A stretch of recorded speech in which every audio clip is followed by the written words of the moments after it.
Good morning, everybody. How you doing today? My name's Andrew. I'm Callie. I'm Matt. I'm Pop-Pop. And we're some of the Veggie boys. And girls. And we'd like to thank you for stopping by. If you're new here, please consider subscribing because we can grow a lot of stuff on the farm, but one thing we can't grow is this channel without your help.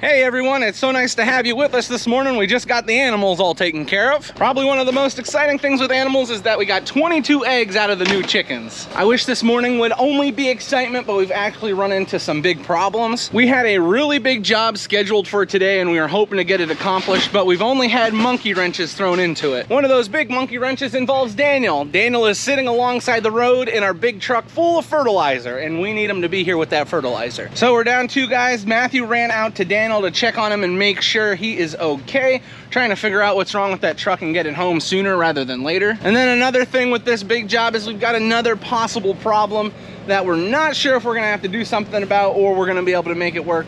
We just have to wait and see. However, now that we're finished off with animals, I'm taking a quick walk through the greenhouse. You will notice that these plants are looking absolutely beautiful this morning, and I'm making sure that nothing needs to be watered. We've got a few spots where it's a little bit dry, but nothing that we'd have to be concerned about. It has been pretty warm the past few days, which has led to us opening up our fans and opening up the big doors on the greenhouses. We're just trying to keep everything as cool as possible so none of these plants grow too fast. You can see our next planting of cole crops for sales here. These are just about ready to be taken up. Because of the warm weather in our local area, people are itching to get planting, and we're just about ready to provide the plants that the people need. For example, this broccoli right here in front of me, it is not root bound, but the roots have done a great job at taking hold. Once this stuff is transplanted into the soil, it's gonna take right off. So right now I'm just walking from greenhouse to greenhouse, making sure that nothing needs to be watered and making sure we have no problems anywhere else.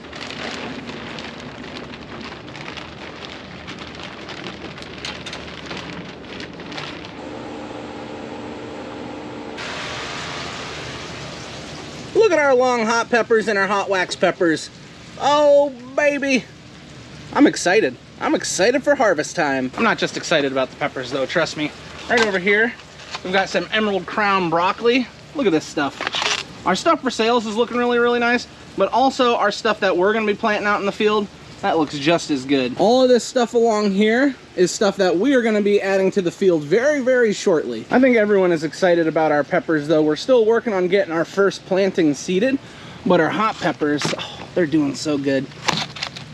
I'm so happy. When we walked into greenhouse number 5, the temperature was well above 90 degrees. Now that we've opened the door, we're sitting at about 82, 84, which is still a little bit too hot. So as I'm running the water on these baskets, I'm gonna open up the sides on a few of these greenhouses just to make sure that our temperatures don't shoot up too high.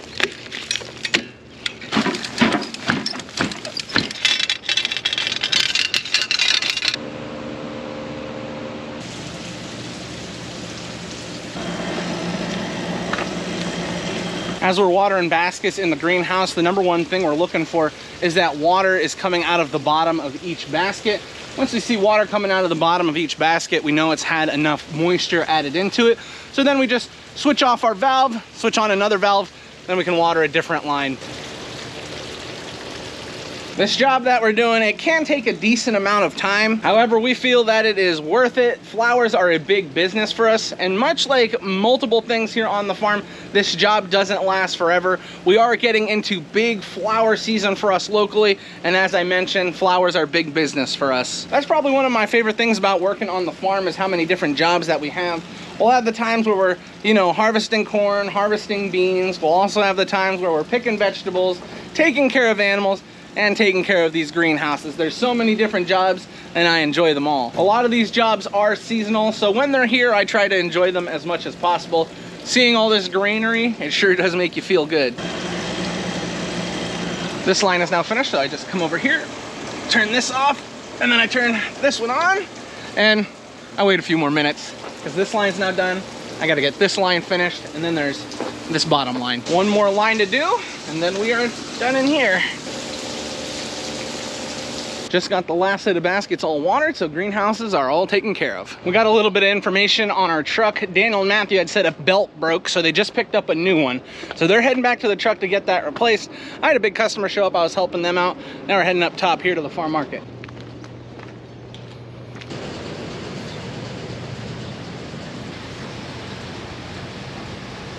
We got more and more people showing up into the greenhouses, which is exciting.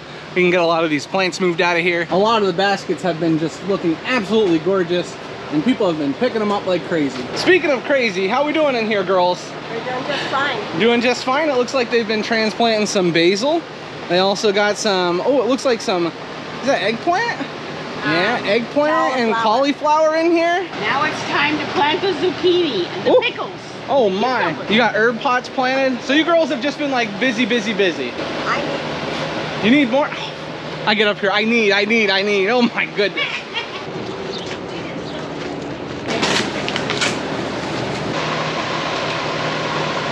I was talking to Dad a little bit about what job we're gonna do next. Dad is gonna be taking care of the girls here. Usually Matt would be doing that, but he's not here, he's helping Daniel. So he's gonna be filling up pots, filling up trays, and just moving things around. I'm gonna be heading up to get a drink, and then I'm heading back down over the hill into the greenhouses because I need to do more watering. I got all the baskets taken care of, and I thought the trays on the table were gonna be perfectly fine, but as we started looking a little bit closer at them, it looks like they definitely need a drink.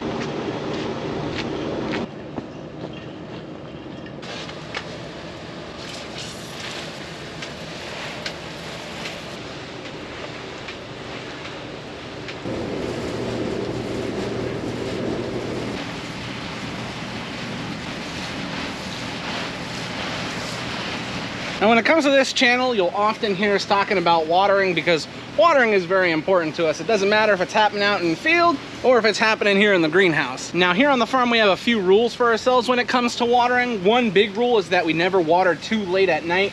Here in Northeast Pennsylvania, if we water too late at night, the sun is not strong enough to burn all the moisture off the leaves, and we could end up with mold. We could also end up with some other diseases.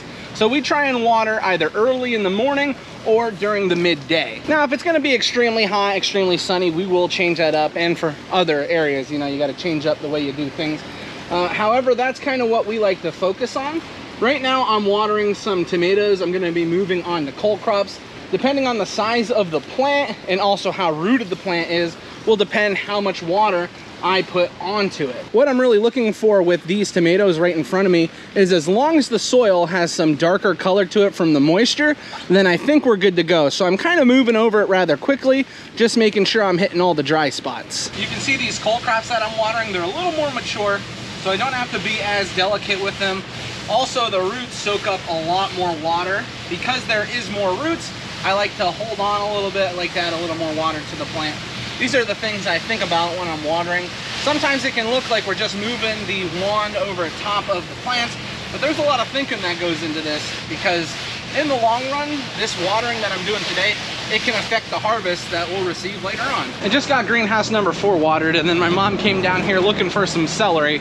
So I'm just taking one quick walk through greenhouse number 4, seeing if the celery is in here. It probably isn't. It's probably in greenhouse number 5. But there's nothing. Oh, I think I found it. Celery. Oh, nope. That's curly parsley. It can look similar. It can happen. Curly parsley's over here. This is the Italian flat leaf. Okay, so it's probably in greenhouse number 5. I think I hear her over there looking for it.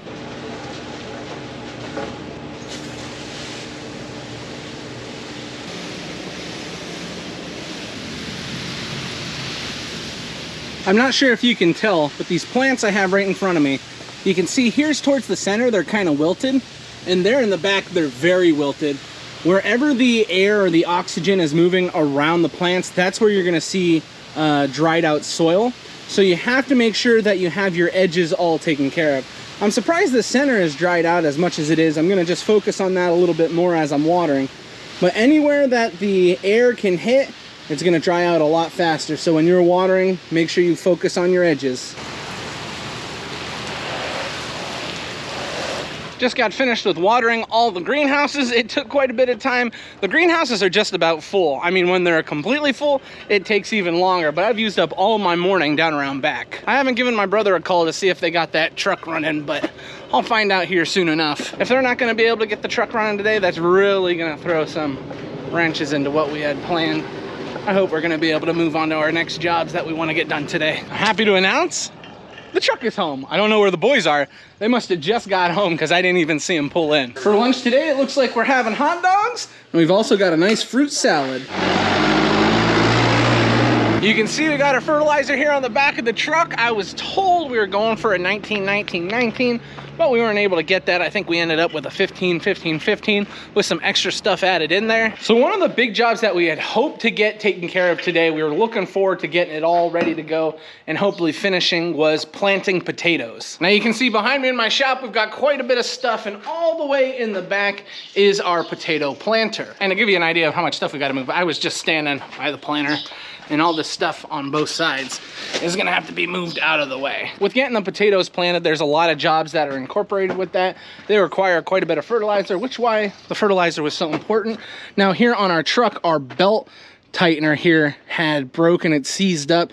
Matthew found one pretty locally actually. This engine is pretty common, so he's actually run to pick that up. So the next big thing on our list of stuff that needs to be done is spreading some fertilizer on our potato ground. We might get the planter out today. I'm not sure. Worst comes to worst, we're gonna get everything in front of the planter moved out of the way so that we're gonna be ready to get started.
This field right over my shoulder that they were just spreading fertilizer on, this is where our potato ground is gonna be this year.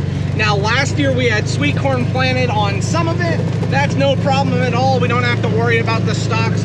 We came through, got it all cleaned up, and Daniel actually went through and picked a lot of the rocks out of here. The only thing is, as we harvest, people will notice rocks are in there, and one of the biggest reasons for that is because a lot of the smaller rocks would not go up into the machine. They're just a little too tiny. Daniel got a considerable amount of rock pulled out of this field.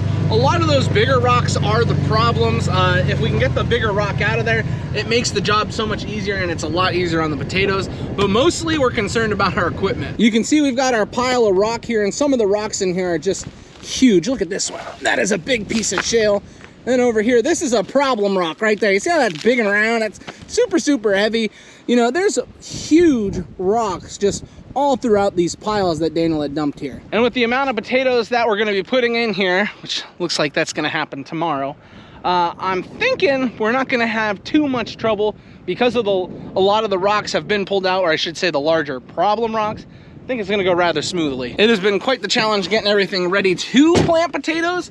We've had breakdowns, we've just had other things come up, but I think it's gonna be a good potato crop. Now, one of the things about potatoes, I will say, is it does require quite a bit of fertilizer. So we're spreading fertilizer on the field right now. We're also gonna be adding fertilizer by means of our planter.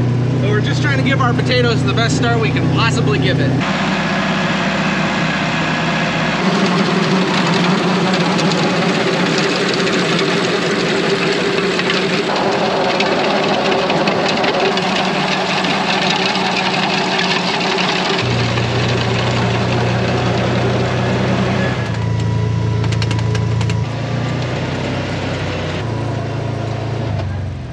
Let me tell you about family. Sometimes they sting. but other times they stink up the whole valley. Joel is stinking up the valley, spreading horse manure up on top of the hill. And if we make our way down the hill, we have a hay field, we have a wheat field, and then right here in front of me is something that would be familiar to longtime viewers. But if you're a new viewer, I'll share with you what we've got here. This is our early sweet corn. Now what we have is a special tool that allows us to seed the sweet corn under a biodegradable mulch. Now we call this mulch, a lot of people will call this plastic, but what this plastic or mulch is supposed to do, it's supposed to act as a greenhouse. Now we haven't received much moisture as of recent, but you can see if I tap on this, all the moisture that was inside the soil, it's trapped so that it can't escape. It's creating like a greenhouse effect, and it's allowing us to seed our sweet corn into the soil much sooner as opposed to some conventional methods that we would use. Now, because we seeded this sweet corn much sooner and we have our special greenhouse effect that we are able to reap the benefits from, we'll be able to harvest this sweet corn weeks before sweet corn planted a conventional way. I would have loved to record it. I enjoy this job so much, but I was on vacation at the time. I'm not gonna say sadly I was on vacation because I had a really nice time with my wife and kids, but this was one thing I was kind of sad I missed out on. What's really cool about this mulch that we have here, one, it's clear, so it allows all that sunlight to go through. It heats up that soil, gives the seeds a perfect germination temperature. The extra moisture that is added because the moisture can't escape is really nice for it. A lot of people ask, how does this stuff get water? Well, all the water that is in the soil, it can't escape, so it just continues to water that sweet corn that's underneath. Now our high temperature today, it's sitting about the 80s. It is pretty sunny out here, but under that plastic, I can guarantee you, under that biodegradable mulch, it is much hotter, which is a good thing because we want our soil temperatures to be up. It's all great for the warm weather and the sunny weather, but if your soil temperature is not warm, well, then your seeds aren't going to germinate. We plan on seeding some more sweet corn in the near future using this method. Even though we're going to be using the planter sooner rather than later, what I'm going to do now is put up some clips of how we have used it in the past. Now you'll notice this is a pretty unique tool. We have used it for a few years now. This was one of those things that when we saw it, we were kind of like, do we really want to try this? But we had borrowed the equipment from a local farmer. Our first year of trying it, we had our ups and downs, but we saw the potential. When we started using it more and more, we decided it was beneficial for us to get our own set. So we have the mulch layer and we have the bed maker. It works out really, really good. As the piece of equipment goes out through the field, it digs like 2 little furrows and then it puts the seeds at the bottom of the furrow. It allows the seeds to have plenty of space so that when they germinate, they can grow for a little bit longer. Now, a lot of people ask, what do we do about the mulch that is on top of it? What's really interesting is this stuff really breaks down from the sunlight. So as the sweet corn starts to push on the mulch, it will actually be breaking up from the sun. It just breaks up naturally that way, which actually makes it very difficult to lay. It tears a lot on you. But the beds that we have done in previous years, like you're seeing right now, worked out really, really well for us. And every single year that we've tried this, we've been able to harvest early sweet corn, which is really good for us. One of the biggest reasons why early sweet corn is so important is because it attracts so many people into our farm market. All this stuff is not sold to auctions, it's not taken somewhere else. We do our best to sell it all locally. So because of that, if we can get more people into the farm market because of our sweet corn, that only benefits us in the long run. Yes, this can be tedious. Yes, it can be frustrating at times, but when you see the fruits or the sweet corn of your labor, it really pays off in the end, and it's one of our favorite jobs, and it's one of the coolest things that we do here on the farm. We're all very excited about stuff getting put into the soil. So far, we have some sweet corn, and we have peas that have been put into the soil. I'll quickly stop by and show you the peas. The peas, it doesn't look like anything too much. Give it about a week or two. If we start getting some moisture, then those peas will be poking out of the soil. I mean, I always enjoy seeing peas for the first time of the year, but I'm not looking forward to picking them. That's usually one of our least favorite jobs.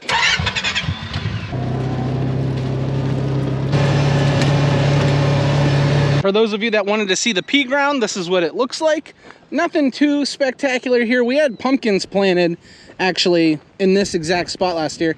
You can see right here is some of that pea seed that's a little exposed, so I'm just gonna cover it up. You don't find this often, but just to show you, there is actually peas put into the soil here. Peas and a little bit of fertilizer. Very, very soon we'll be harvesting here. If we get some moisture showing up, that'll make these things grow like crazy.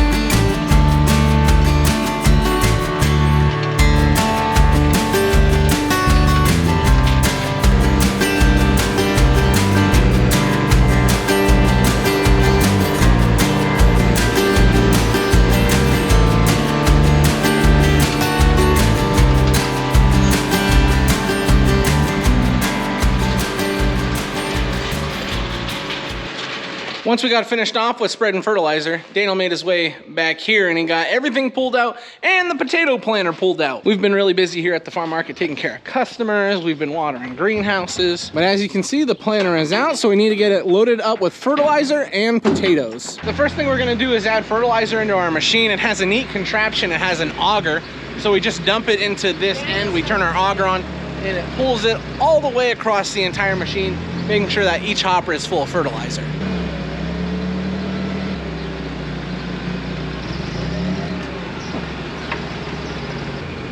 Right there.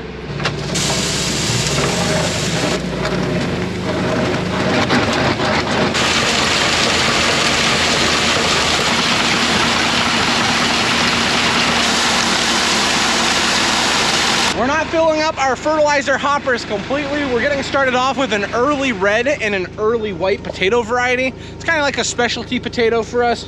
So we don't think we're gonna be able to move to a bulk of the potatoes today, but if we can get the specialty stuff done, we will be very happy. So because we're not gonna be doing all the potatoes, we don't want the fertilizer sitting inside the hoppers. This will be a good way for us to test the machine.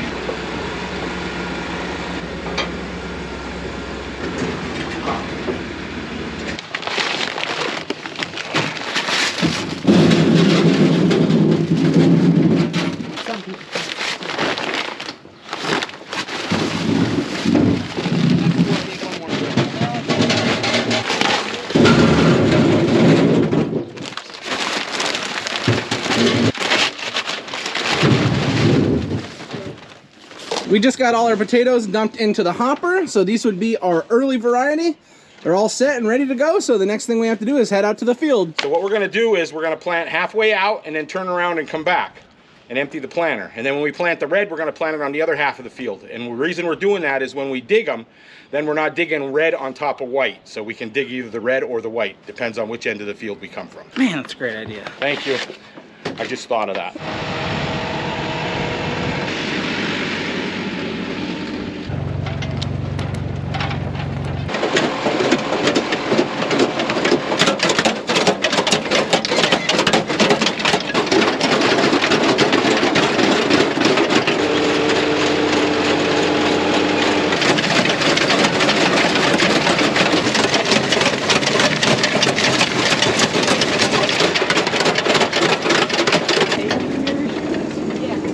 This machine's pretty interesting. These hoppers have holes at the bottom the potatoes drop out of. Then we have these wheels with spikes on them that grab them and then drop them down beneath where they're creating like a small furrow, and then it's covering the potatoes behind. It's pretty neat how this thing works, and it works out great for us. Our old potato planter was not this nice.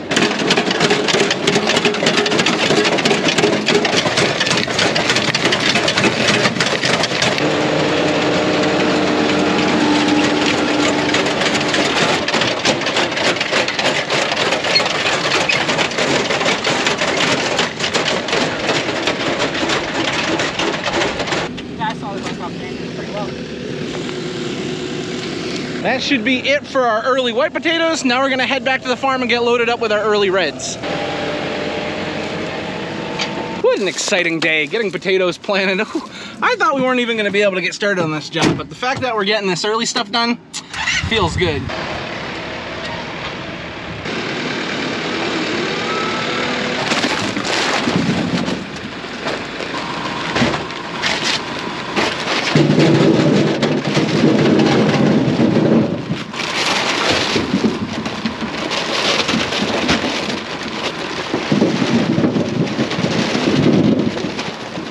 We were just talking about it for a few minutes. It seems like we're actually going to be able to get all the potatoes put into the soil today.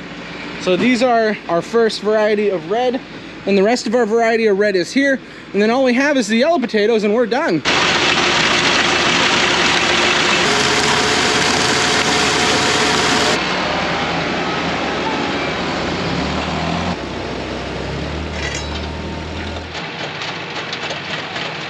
Do you see Pop Pop driving the tractor? What do you think of that?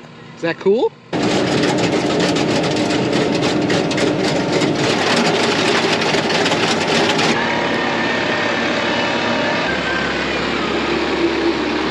Right now we're getting our Norwest loaded into the planter. These are our yellow potatoes. So we've got the white planted, we've got the red planted, And right here, our yellow potatoes are now going in. Now the interesting thing is, I said we got some white planted. We still have about 80 bags of white potatoes at home. So once we're all finished off with these yellow, that's what's gonna be going into the planter. The only difference between these potatoes and what we were planting earlier is the actual size of the seed potato. These are called Bs. So they're a little bit smaller and they're a lot easier to plant with our machine. The potatoes that we had earlier, they weren't sized exactly the way that we like them. They still worked, but you'll definitely notice the size of these potatoes are much smaller and much easier to plant.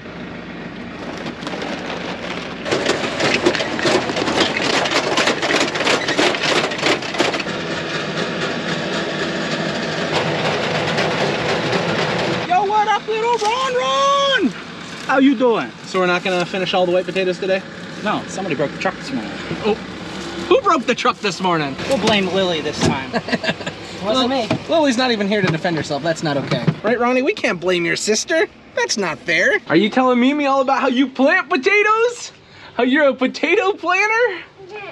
Oh, yeah? What are you working on out here, Callie?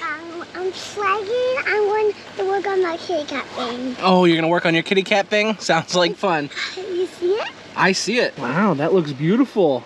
I love when you work on your art.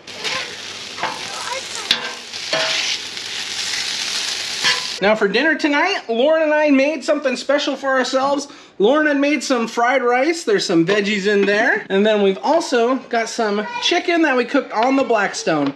Ooh, I'm excited. And now that we're all finished with making dinner, we're gonna sit down and enjoy it. So you guys know what that means. This is where we're gonna end the video. I'd like to thank everyone for watching, and we'll see you next time. Bye-bye.